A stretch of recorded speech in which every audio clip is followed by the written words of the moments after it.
Yeah, you. Do you know where you are? Well, you've done it now. You're listening to KCAA Loma Linda, your CNBC news station. So expect the unexpected. Welcome to U-Turn Radio. Here at U-Turn Radio, we believe in big-hearted communities and small government. Join your hosts, Nadia Renner, Tom Murphy, and Eric Steinman, as we work to put local governments on a diet and champion the charities that support your community. So come on, join us and let's turn it around. Welcome to U-Turn. Happy Sunday. Beautiful day out here in the San Bernardino County. How are you guys doing today? Outstanding. It's good to be here. Right. We have a great show. We still are talking about the fire department in San Bernardino. Today's show is the out of control fire at County Fire. That's it. And what's out of control is not really a fire. It's the budget. They're short 10%, which is, like we talked about, is 29 million. And that, what's even kind of more heinous there is the increase over the past 8 years. It's 76%, which is, if your check was growing like that, it'd be almost 700% greater than the rate of inflation over that time. But they have a plan to keep that from happening. And the plan is to expand this small service zone called Service Zone 5 and have it basically cover really almost the entire county. Right. So we're going to cover all of that today and kind of do more and discuss the why.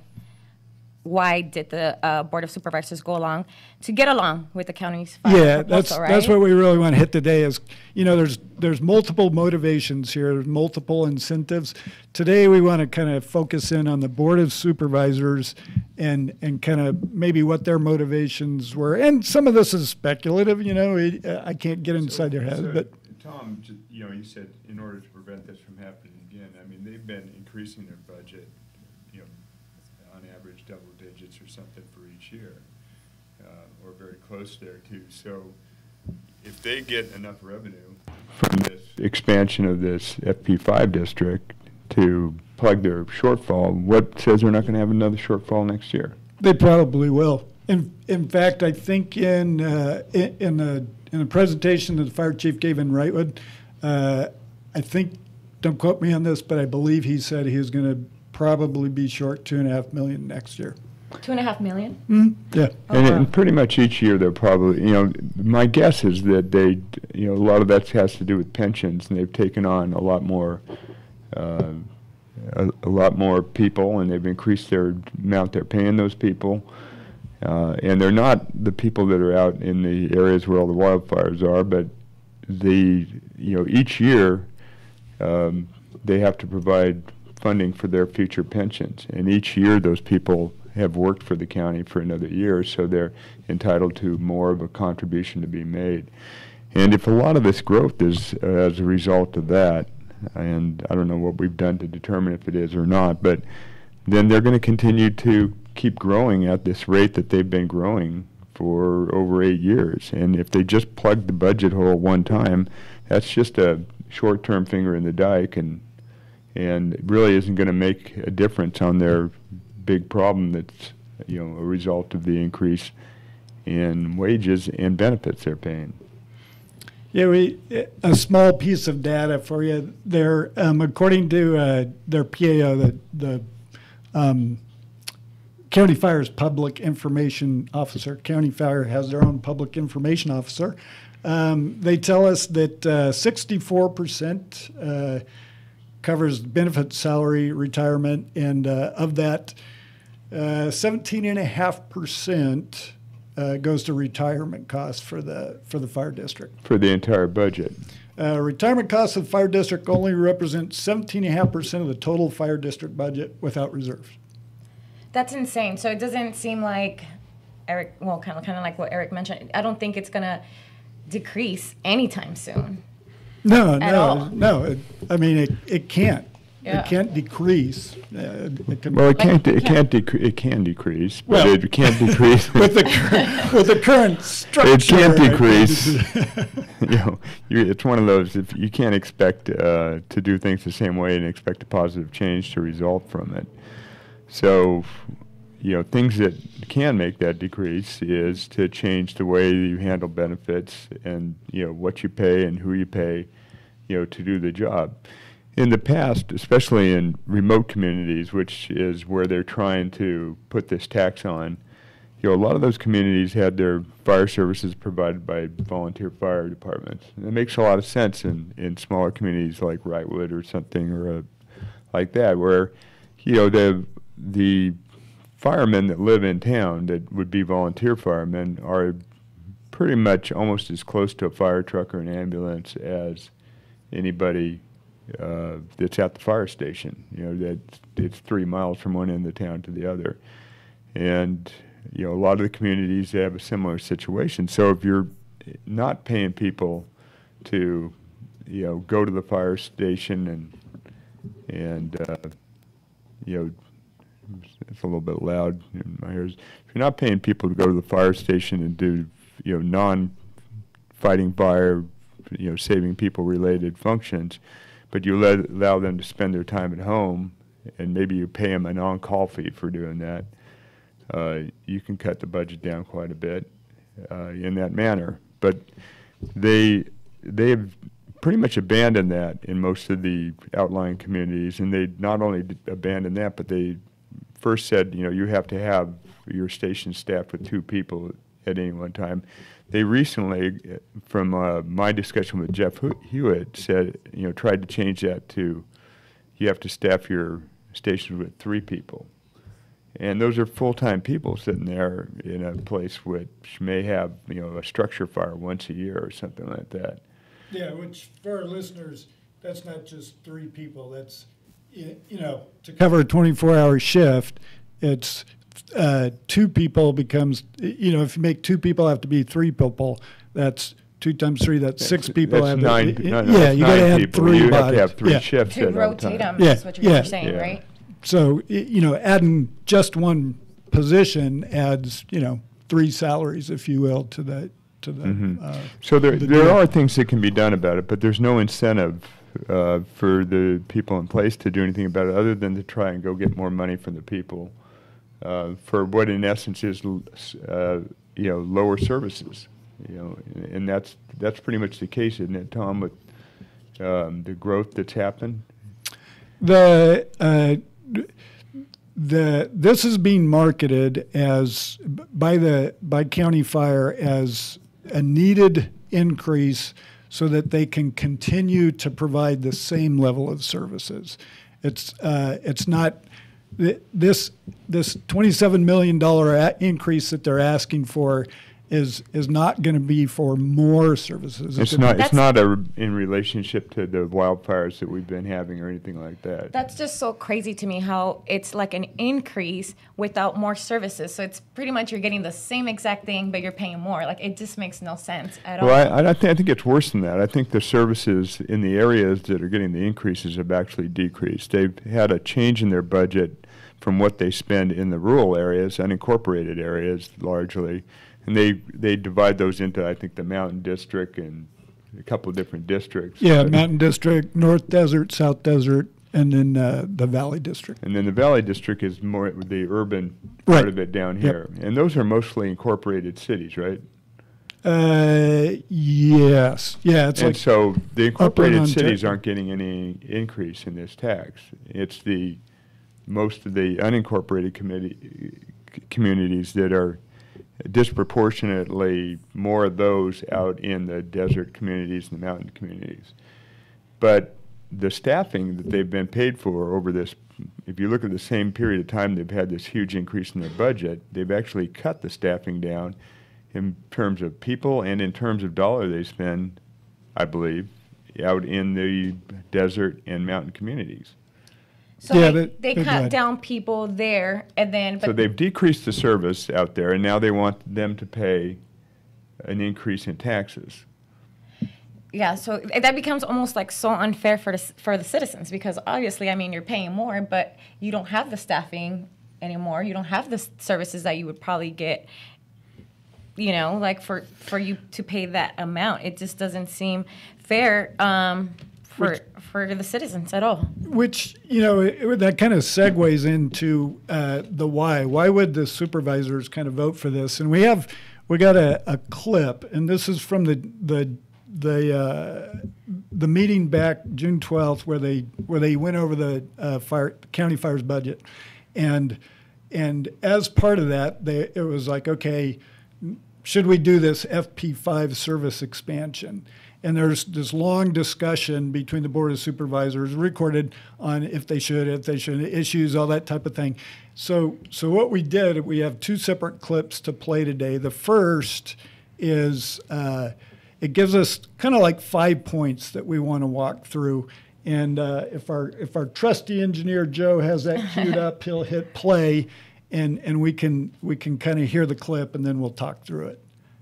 If it's something that pleases this board, I would like to just make a motion to move forward on A, adopt the initial proceedings to expand the boundaries FP5 service zone. A is the adoption of the resolution to actually initiate the boundary change, and then B would be the adoption of protest procedures, because as it stands, the fire district law does not establish any criteria for protests. It merely says that the board can, when they're going to change the boundary, will hold a hearing and consider any protest, but there's no process or anything that's laid out. Okay. So what staff is recommending is to basically use the same process that LAFCO uses, which would be mailing notice to all of the residents who would be subject process to the tax, and then having a hearing considering the tiers of less than 25% protest, 25% more, and how that weighs into the final decision.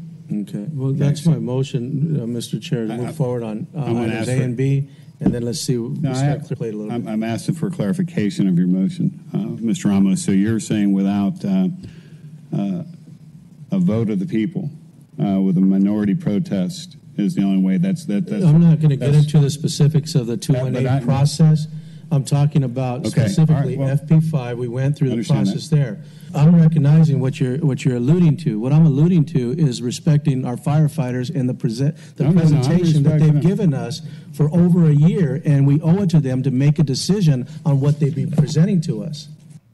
Okay, so that was, and some of that was edited for brevity. Some of it was a little bit long, but there's a point there, and there's 5 sections that we want to kind of talk to. First of all, it's the driver, kind of who is driving the thing. Secondly, the process. Third, we want to take a look at the motion. Right. And then we want to talk through that. You heard him talk about alluding to something. And then last, we want to talk about the debt, you know, who owes who here. So I don't know what you guys thought about it first, but that the person that finally brings the motion, if you will, to the table is Supervisor James Ramos, the supervisor of District 3. And you're like, okay, why? Why would he bring the motion? Particularly, he's got over 25 separate unincorporated areas in his district. So that's where the fee would go up, most of his district. Right, yeah. Population-wise, no, because his district includes like Redland, San Bernardino, that type of thing. So he's got a district that's kind of primarily the bulk of the folks are in those cities. But he has a huge contingent, you know, running all the way out to the border of unincorporated cities who are going to get saddled with this. Right. And you're like going, why would it, you know what I'm saying? Why would he vote for that? Why would he bring that to the table? Would it be easier just to say, let me raise a fee and not worry about how to like do it himself, like less work? Sometimes it just seems like it's easier to say, I'm just going to raise a tax fee, get that money, rather than trying to figure out how to do it without raising tax money. Think about this in terms of wait, Nadia, let me on that. You know, you talk about a tax fee in one breath, and that's the problem, because you can't raise a tax. That's part of Proposition 13. that says, you need a 2/3 vote of the people to increase the tax. And it also, in terms of federal, the federal government, it says that all tax measures have to start in the House of Representatives. But you'll find, like on your cell phone bill, that you have a fee of about 14% or something on there that they use for the Universal Service Fund or whatnot. And that keeps going up, and anytime they get an idea to go do something, they'll just increase that. And it doesn't start in the House of Representatives. It's as required. The same way on these California provisions. They put them out there, but they say, look, that's not a tax. It's not subject to Proposition 13. It's a fee. Or the federal bureaucracies say, this is a fee. But there is really no distinction. It's they try to say a fee is something that they raise from the people for a specific thing that's going to benefit you. Like it's a fee to park at the airport. That's not a tax on everybody. That's a fee on some people who use that service. Right. And they try and say that with your cell phone bill, that we need to, it started out, we need to get everybody hooked up, so we need to subsidize some of these rural telephone companies that don't have enough money so that people can call them and everybody can call each other. So they started this Universal Service Fund way back when. But then they just keep loading stuff on it. And when they talk about fees here in the county, putting something on for fire service, this is not even putting a fee on somebody for a service they're getting. They're putting a fee or a tax or whatever you have on some people who aren't getting that service to pay for a service over in the incorporated area. How do they get away with this type of stuff and like you said, calling it a fee? It's just a matter of people need to kind of enforce what they just because you voted for something and the law says this, you have to hold your legislators accountable because they get away from it by the inaction of the people who don't hold them accountable for it. And that's how they keep getting away with it, obviously, right? Yeah, and then, there are people and groups that are affected, and they might take them to court, and it gets stricken down, and they come up with another thing. And it's, they have all the resources at their disposal to keep coming up with a new scheme and people in court to drag you along. So, if you try to challenge this in court and say this is really a tax, or it's certainly a fee not related to who's getting any service from it, they'll tie you up in court for 4 or 5 years is about how long it takes to come, and then maybe something will happen and they'll come up with something else. That's a very long process even to try to make a change. Let's say if us citizens were to say like, hey, we don't agree with this, 4 to 5 years, it's still a long time. No, so you need your people that are voting to be very clear that there's some repercussions. Yeah. From doing stuff like this and going along for it. Now back to you, Tom. Why would Ramos support this? Why would he? Remember, this is politics, right? Right. What else does Supervisor Ramos have on his table? Ramos is running for something different, right? Exactly. Is he? running. Yeah, he's hot and heavy running for the assembly position, the California State Assembly position for District 40. So here you have. He gets this going. He goes and gets elected to the California Assembly, and that's somebody else's stinky tomato. Well, not only that, but who's kind of a big player up in Sacramento? The unions are certainly big, and they're going to support him in his election for statewide office. And so he has none of the repercussions. He attracts a lot of money going for his statewide office.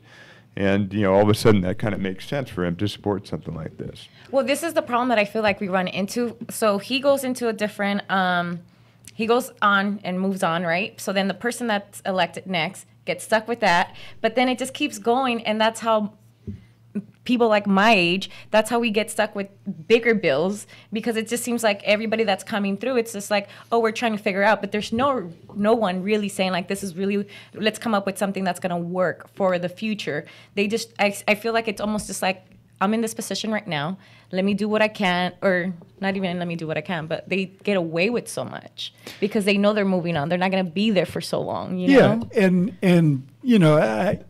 it's speculative, but it's pretty easy to say, he's the supervisor was the person who, in that discussion, Right. Supervisors pushed that into a motion to a vote. And as you listen through that clip, and then kind of look at some of the background things that he's been involved in, you're like, is he serving his constituents, or is he working really closely with county fire and obviously the public union vote that's going to come out of that? I think Nadia, you at least understand at this point from hanging out who's ultimately paying for this. You know, when you keep kicking the can down the road, it doesn't mean that nobody has to pay for it. So why not? It means that future generations pay for it. Younger people are going to pay disproportionately to the people who are getting whatever service there is from it. Now, I would argue that there's, and this is a good example, that nobody's getting any benefit from it. The same things that were done before are still being done to a less degree. There's less firemen out there. They're just getting paid more. So there's no increase in services, but there's an increase in payment for people now, but they're going to end up kicking that bill on down to people later to pay for it, to pay for the pension liabilities on all these people, to now have to pay property tax, pay when the ambulance shows up, another fee, pay another fee on your property tax bill for this new FP5 thing. So those were the effects of it, and the problem is the people in the future don't have a clear voice. The younger people aren't very politically active, and you're talking about people who can't even vote yet. People haven't even been born yet. Yeah, maybe what's needed is that there needs to be somebody at the table, and there never has been somebody at the table saying, hey, we speak for future generations.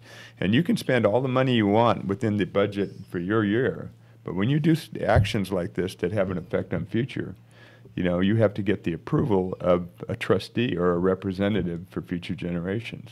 I think this is why what we're doing is so important, because, I wasn't aware of none of this stuff and like how it would have future effect on me, or my generation. So I think this is very important for not just adults, but like my generation to like pay attention and, like Eric said, to be more active in understanding these concepts or these things that we're going through for the future. Yeah, absolutely, and maybe to jump that into, I guess, point number 2, which there was a long part of that clip where the county attorney kind of described the process about the protest process and how to get that done, and we can maybe talk a little bit after break, but we got a couple minutes till then. The interesting thing is, if you look at the law that governs the implementation or the expansion of a fire protection zone, it does not require any type of vote. So you don't have to vote on it at all. No, they could just. There's a process that they have to go through. They have to they have to put the word out. They have to listen to response. And then they can just decree. Well, who put this law in place, and when did it first get put in place? I think it was 1987. It's like the California Fire Protection Law or something. But the interesting thing is, okay, so if the county doesn't have to do this, break glass use in the future when you need some money. No, they use it. They use this routinely. But I guess the point I'm driving at not in this way. They don't. Is why. Why did they do this voting protest process thing if they didn't have to? If it doesn't matter. Yeah. Why did they do that? Why did they choose to use the protest process when it wasn't required as part of the process? Makes no sense. Do you have an answer on that? I have a speculative answer. It's called charades. Yeah, to try and make people feel that there's a democratic process on this stuff. Exactly. It's a process suggested, and if you listen to that whole thing, it's firmly suggested by county fire that they use the protest process and agreed to by the county attorney. And in my opinion, it's the bureaucratic system creating a political charade by which it can appear that the people had a chance to vote, which gives the supervisor political coverage. Got it. So as if it almost seems like they're trying to be fair, but realistically, they're not. No, they're not trying to be fair. They're trying to create the impression that there is some fairness involved in it. But well, the good news is the whole thing is, to start with, is, you know, we're going to give you a tax to pay for stuff that isn't even related to you, you know, and then we'll give you the ability to protest it if enough of you do, and then we won't do it. Yeah. The good news is, after we come back from break, we can talk. There was a little bit of concern for the taxpayer, I think, and we'll hit that when we get to the next couple points. Well, one of the next points. There we go. We're going on to a commercial break, and we'll be right back with U-Turn Radio. We'll be right back to U-Turn after this commercial break. Don't go away.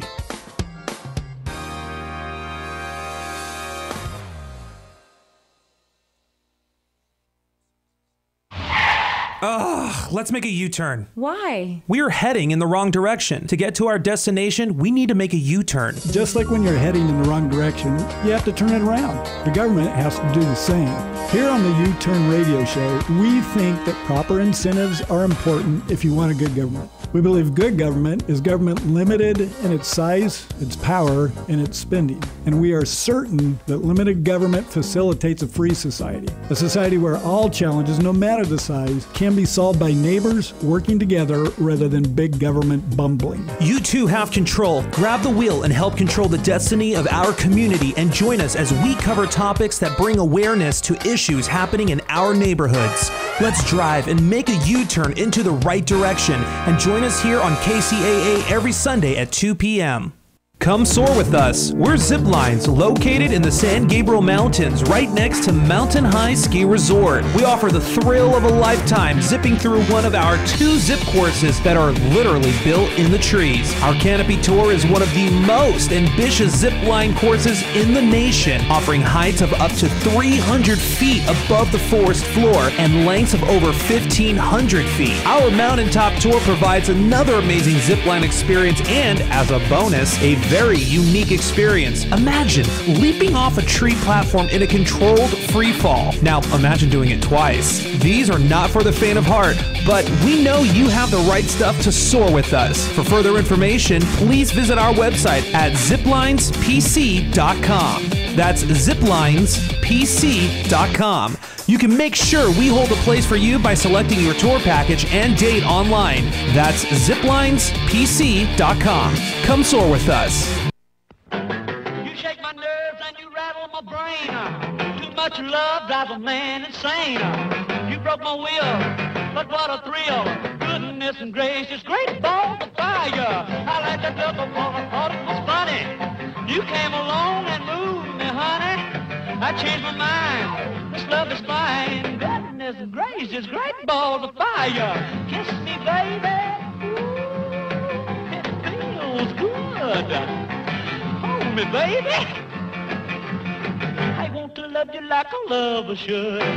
You're fine, so kind. I want to tell the world that you're mine, mine, mine, mine. I chew my nails and I twiddle my thumbs.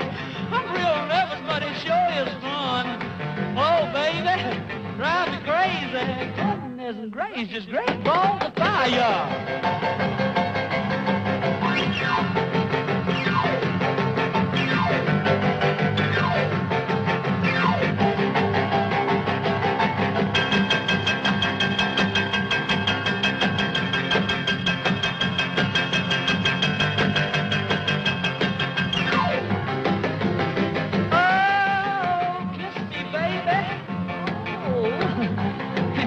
Feels good.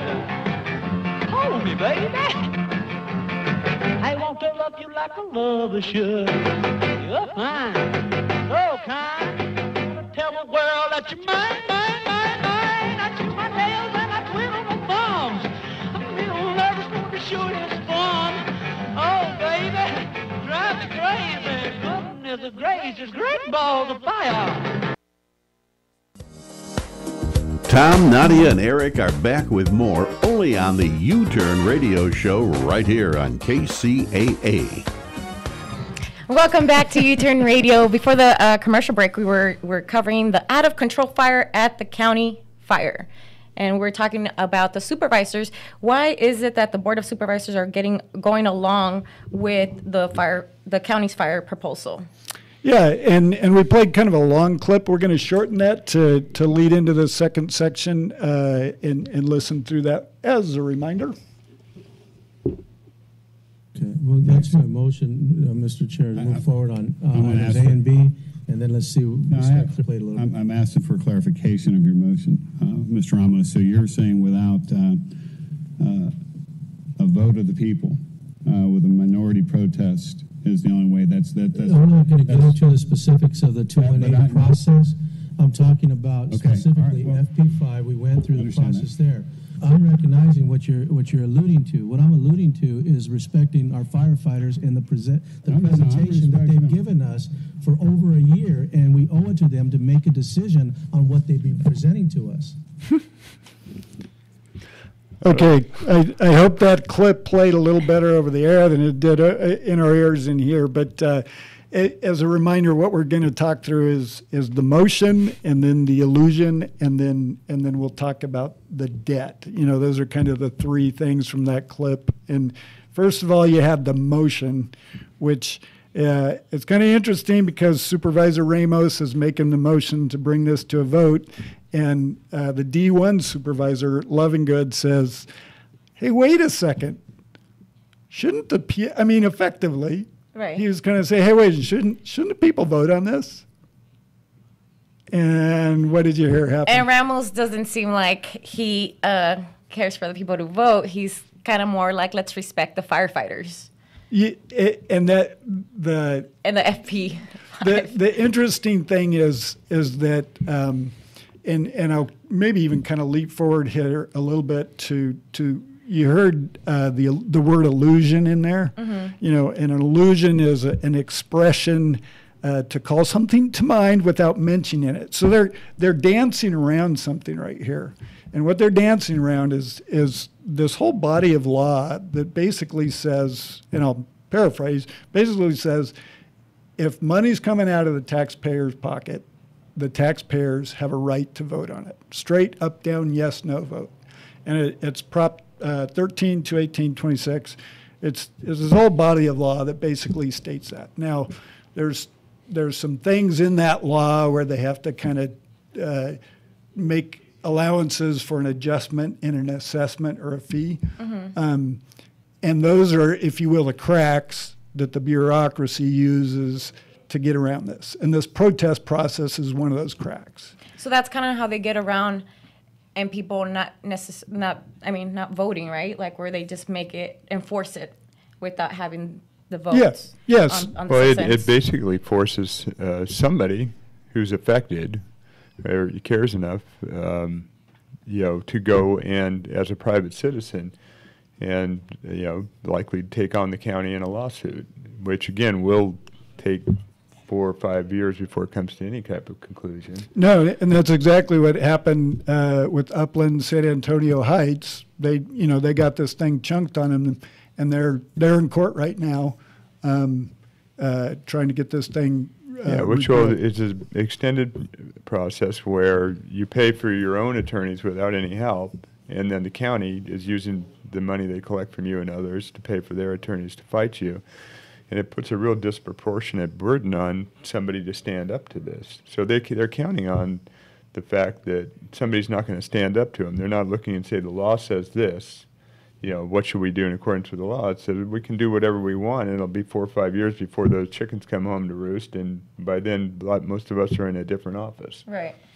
Like what we just, we covered that Ramos is obviously going into a different office. He's running. He's running. So there's a structural problem that needs to be addressed by the people if they don't want this type of disregard for the laws that are put in place by the people. Sometimes I think that us citizens will be like, oh, we're just going to pay this fee rather than just taking action because it seems like it would be easier. But it just keeps going when we don't take action. Like if we don't say, hey, let's go to court. You said it's going to take 5 to 6 years. So some people say, well, I'd rather just pay the fee. However, if you just have that attitude, it just keeps going on and on and on. So let's look at it. It used to be that, people, if there was a fire, they had a fire brigade. And people trained, got together as communities and took care of the problem. So there was somebody around. Everyone knew they had a place, that they had some equipment to fight a fire, and the communities would get together and pass buckets, if you will, or whatnot. And all that carried on until probably, at least when I was young, and I actually they had a strong community fire department, a on-call or volunteer fire department where I was at, and they had the people that were in the scouts served with the fire department. Everybody got training. If there was a fire, there was no lack of people to go fight this fire. Right. And then, they started allocating a portion of the property tax to pay for fire, and they would take that money, and as properties go up in value, they would have more money for fire. So what that led to was, creating professional fire departments who did a lot of the stuff that was done by volunteers before. And that went, if you fast forward to where it was now, from, okay, you're paying something in property tax, to you're paying something in property tax, and it used to be the ambulance. It ain't enough. The ambulance came and got you, and if you had a problem, they cart you to the hospital. Now, if the ambulance comes to get you, that's a very negative financial event. They're going to charge you a couple grand or something more just to cart you down to the hospital, to the point where everyone in the softball league I played in this summer, they got hurt bad, like, blow up their knee and everything, and they said, Ooh. Call the fire department. They said, don't, I can't afford it.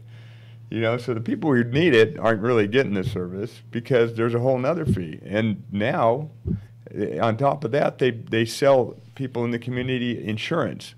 So if you don't want the ambulance to collect money from you when you show up, you got to pay insurance for the ambulance. So they got that money coming into them. And then they go and they collect part of the building permit fees now to ostensibly review the building permit. Anybody going for a building permit has to get routed through the fire department. Whether it's a building that might catch fire or whether it's a concrete bunker that can't catch fire, they're going to review it and they're going to charge a very big fee. More if it's not flammable, because it's usually a commercial operation. They can get away with it. And now that's still not enough, and they're going to go and put this tax on people who aren't even related to the problem to help pay for it. But it won't stop because they keep increasing the budget for all this more. Right. Something else that I was thinking, as far as, like, for example, with Ramos, like, why is it that we keep re-electing the same people that are not doing really anything for us citizens, because Ramos, he got re-elected, right? This is his second term, if I'm not mistaken. Yeah, he's on his second term. Yeah. So I'm just like, why, and especially like you mentioned, he has District 3, which is most of the unincorporated area, and obviously he would raise fees there. Like, why do they keep re-electing somebody that's really not taking care of you? Like, well, James Ramos is part of the tribe that has the casino and has an incredible amount of money as a result of that. And as a result, they say they're a sovereign nation. You can make the argument he doesn't even live in the district that he's representing. If he's part of the sovereign nation that is a casino, then... Meaning he gets more money for representing that area, or how does that work? What do you mean? No, if you're an Indian of the San Manuel Indian tribe, which I believe James Ramos is, you can stay at home and get checks, huge, like six-figure checks every month. Every month? I believe it's every month. I've heard that.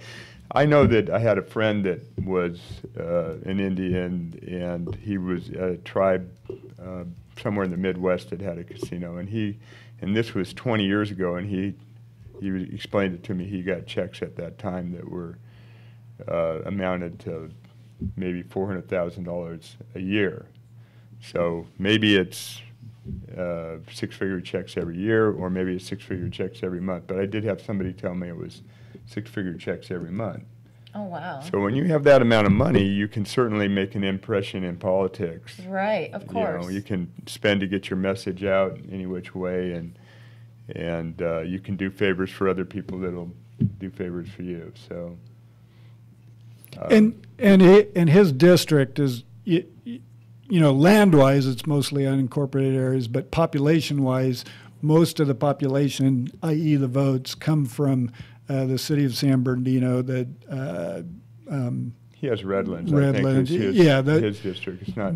Josie Gonzalez is more the city of San Bernardino, I think. I can look it up, but the point is, in terms of votes, as a politician, that's what's important to him. In terms of votes, it's going to come from, if you will, the city. It's not going to come from the unincorporated areas, and essentially in this issue, on the FP5 issue, probably he's just going to get a lot of screeching, if you will, from the unincorporated And I mean, if you areas. want to take it down to its base, he's not paying the property tax, okay? He has no chance of paying the property tax. If you live on the reservation, they're a sovereign nation. They don't pay any property tax.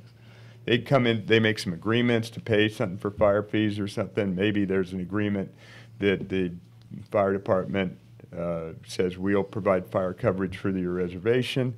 There's another incentive that can come up. And, a reason that in our past discussions, somebody like him should say, hey, there's an agreement between the tribe that I'm part of and the fire department, and it creates the appearance of a conflict of interest. I shouldn't even vote on this. Right.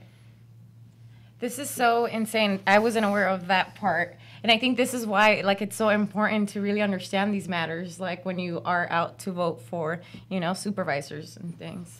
Yeah, what did you guys think about kind of that, that the last section gets a little heated and Robert Lovingood is actually the chairman of the Board of Supervisors. Yeah. And he didn't even get his 2 cents in.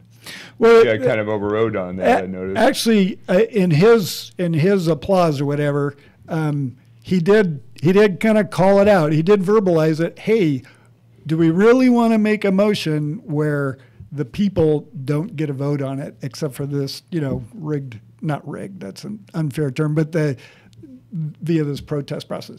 So he does, if you will, acknowledge the elephant in the room. Right. And the elephant in the room in this discussion was the fact that they've got this bureaucratic crack that they're going to use to go around the ability of the people or the right of the people to vote on any increase in taxes or fees or that type of thing. So and then the response was, from Ramos that, hey, I'm just trying to do the bidding of the fire department. We owe it to our firefighters.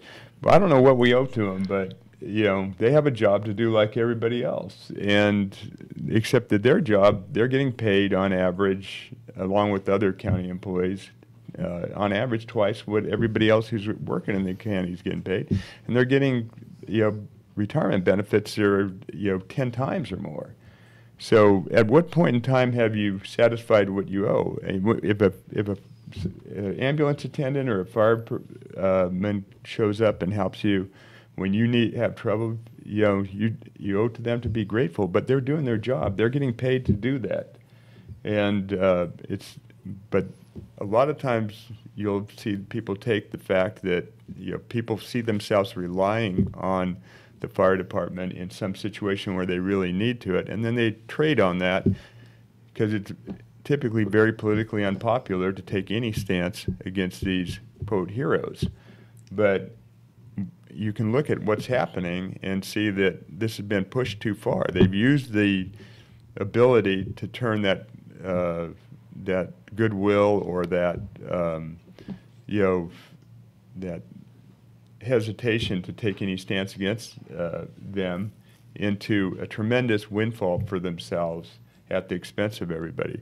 So to tell one supervisor, tell the other that we owe it to them, the supervisors are who the people elect to keep a lid on things and provide an overall reasonableness to how the county administers itself. And overall reasonableness has to be the same way that a person or a family would administer their own affairs from a financial matter. You don't borrow from Peter to pay Paul. You try to pay your bills as they become due and have some money left over for a rainy day. You mentioned favors earlier. Do you guys think it's maybe like a favor type of thing that Ramos is doing with the fire with the fire department? When you say favor, you begin to say, okay, is there a quid pro quo agreement? And I'm certainly not accusing that because that's illegal. There's nothing wrong with the quid pro quo if what's being offered is something legal and beneficial to everybody in exchange for, taking some actions. That's, there's a quid pro quo, and we will vote for you if you go in there and do a good job. That's a quid pro quo. So the words quid pro quo aren't, the problem. I know that you go in the county offices and say quid pro quo, and they all start running for cover. I guess the point is, I'm certainly not accusing anyone of kind of coming to the table and saying, hey, County Fire, if you all promise to vote for me, then I promise I'll push your motion. Well, I mean, you can do some research on that, or we can do some research. Is Ramos getting contributions from the unions? Does Ramos really need contributions from the unions? Does the tribe, which Ramos is getting most of his income from, have an arrangement with the county regarding fire services for their tribe? Is he looking for something in the state where he's running, where he's looking to have as much political support as possible to continue this arrangement where you and I can't have a casino, but he can have a casino because he's in a subset, a different group, right? Which creates a whole lot of money. These are all things that are potential conflicts of interest, and all reasons that he shouldn't, be bringing forward a position if any of those are, in fact, create the appearance of a conflict of interest.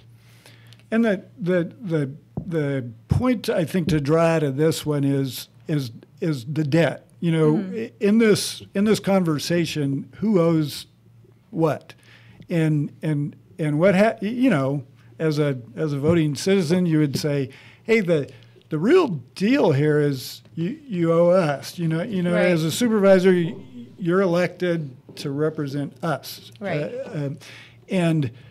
But what happens is folks get elected, they step into the job, and after not too long, they forget that they're working for the people. The people. They begin to work for the bureaucracy, and you can kind of see that in this conversation. Or they work for the people that can bring real heavy contributions to get them reelected. Like property developers, which we've talked about as well. So there could be some type of influence in there as well, right? But it's the way it works. I mean, if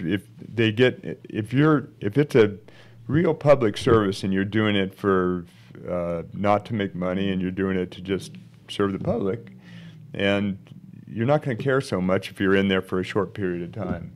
If you're doing it and getting a lot of benefits from it, financially and otherwise, you want to hang on to that job.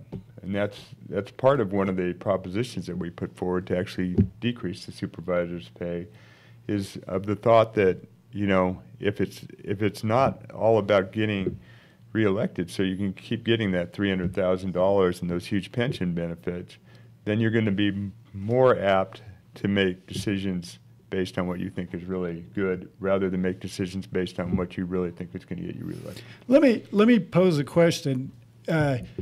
Let's say both of you were sitting in the audience when this conversation, and you could have been. This is a public meeting, and you got an opportunity to respond to that. What would you have wanted the supervisors to say to the fire chief about his budget presentation? What about the people? Yeah. I mean, that wasn't even hard. That was an easy one. Like, what's going on with the people? Like, are we just taking care of the firefighters or the citizens that live here? Exactly. I mean, the total budget for the county is like $5 billion, $5.2 billion. Where does that come from? Comes out of your pocket. Right. Right? Well, a large part of it comes from borrowing, actually, and the budget isn't just $5.2 billion. That's what they say it is, but as they say their budget is $5 billion, they're incurring pension obligations of $18 billion. That was my next point. $18 billion. So who pays for that? Nobody's paying for that. They Who will pay for that? If nothing changes. Well, unless you figure a way of kicking that can on down to future generations, but it gets increasingly harder and harder to do that. The first group of people in whatever, which was probably our generation, Tom, that started perfecting this, kicking the can down and putting liabilities onto future generations. It was pretty easy because People weren't looking for it. Starting from zero, hadn't grown. But after a while, when you start seeing, places go into bankruptcy, towns and counties and stuff go into bankruptcy over these issues, then it becomes more and more a light on it. So it gets harder and harder for future generations to pass it on, which means future generations are going to have to pay for it and get less services and pay more money than their predecessors did. And that's what you really would have hoped that a supervisor, one of the supervisors, and I don't know about the backroom conversation, maybe they did, but you would hope they said, Chief, I'm sorry, but we can't do this. Right. So what we're going to do is we're going to take a deep dive into the budget. You got to go and figure out your budget like everybody else and say, this is what you get. And when you talk about living within your means, we're as part of 8 to 9 year or 10 year, whatever, economic expansion where things have been going very good. If things stop going good, and there's a setback, all the funds in the pension plan that are invested in stocks are going to go down. There's going to be that liability, $18 billion, can increase significantly more as a result of loss of value there. And the amount of your house can go down like it did 10 years ago significantly, which means the property tax on those houses go down, and all of a sudden the county budget that's getting paid largely from property taxes is going to go down at the same time. So it's not a matter of just sticking your finger in the dike to handle this increase that you can't control. You should, in a good time like this, be building up a surplus so that you have something in the bad times. And that's the only way that you're not going to be putting all these liabilities down on future generations. As citizens, as far as now, what can we possibly do to kind of start preventing this type of stuff to keep happening? Or, I feel like what we're doing, bringing awareness, because I feel like a lot of people are not even aware of these type of topics. That's the thing, that people aren't aware, and it doesn't affect them directly enough. But it's starting to. It's when people are going to get $159 tax, that's going to affect them. When people are going to get, they're taken to court by attorneys that don't even work for the county, that are just private attorneys trying to make money, that's going to affect them. When they're starting to see all the fines for maybe parking somewhere go from a $20, $30 fine to a $200 or $300 fine, that's going to affect them. So it's going to start having an impact over time that people are going to get more conscious of. But it doesn't make the problem any easier to figure out. And if you wait till everybody's been impacted so negatively and has all this hostility towards the system, it's going to make it much harder to correct things. So you got to take things that are unpopular to talk about and bring them to the forefront and talk about them and try and take care of the problems before they get any worse. Right. I think it's well overdue that people start dealing with these problems. And you ring up an $18 billion liability and you say your budget is $5 billion, that means shut the county down and don't do a thing for 3.5 years? just dump all that money into the pension thing to try and get caught up. That's what we're really talking about. And there is a couple things that folks could do about this specific issue. One is they mailed the letters out this week. Right, September 14th. Yeah, so vote no. Fill that thing out, turn it back in, vote no.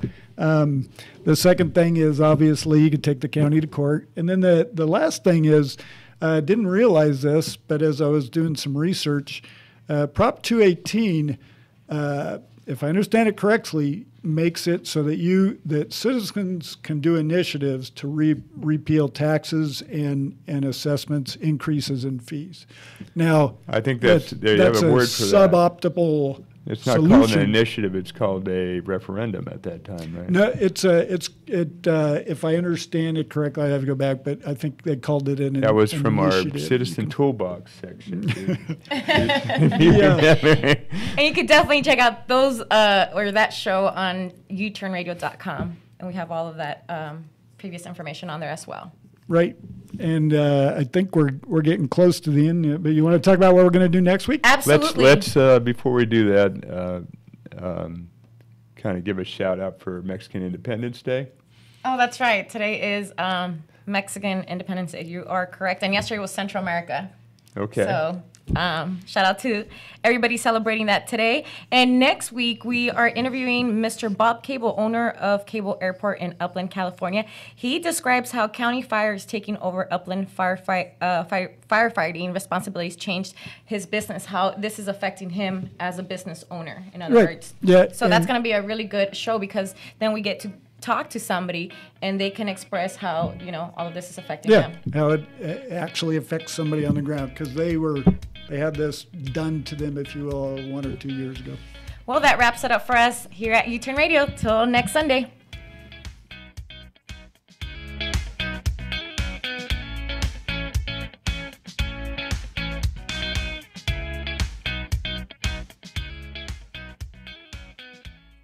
KCAA Loma Linda, 1050 AM, 106.5 FM, and now 102.3 FM. Your NBC Sports Radio update starts now. A tie is like kissing your sister. I'm Tim Murray. For the second straight week, we've got ourselves a tie in the NFL. The Vikings and Packers, they tied at 29. Aaron Rodgers, not satisfied with that result. Close to an L. Yeah, it doesn't feel great. In that last play, you know that it's either an L or a tie. Nice not to have a loss on the record right now, but disappointing. We found a lot of ways to give that one away. Green Bay's Mason Crosby missed a 52-yard field goal in the closing seconds of regulation, while Vikings kicker Daniel Carlson was wide right on a 49-yard field goal in overtime. The Browns, who tied the Steelers last week, they had a chance to tie things up against the Saints to force overtime today. 52-yard field goal attempt. He's missed 2. He's made 1, and he's missed an extra point. 21-18 New Orleans. Snap is back. Ball is down. He's into it. End over end. The kick is no good with 3 seconds to go. And Gonzalez, with his helmet off, takes the long walk over to the Browns bench area again. Call courtesy of the Browns Radio Network. Zane Gonzalez missed 2 field goals and a pair of extra points as the Saints beat Cleveland 21-18. Patrick Mahomes, 6 touchdowns. Chiefs won in Pittsburgh 42-37. Current action: after losing the AFC Championship last year, the Jags getting some revenge. Early third quarter, they're up 21-3 over the Patriots. The Rams up big on the Cardinals 27-0. That one late in the third quarter, and the 49ers lead the Lions 20-13 also in the third. I'm Tim Murray, NBC Sports Radio. This is KCAA.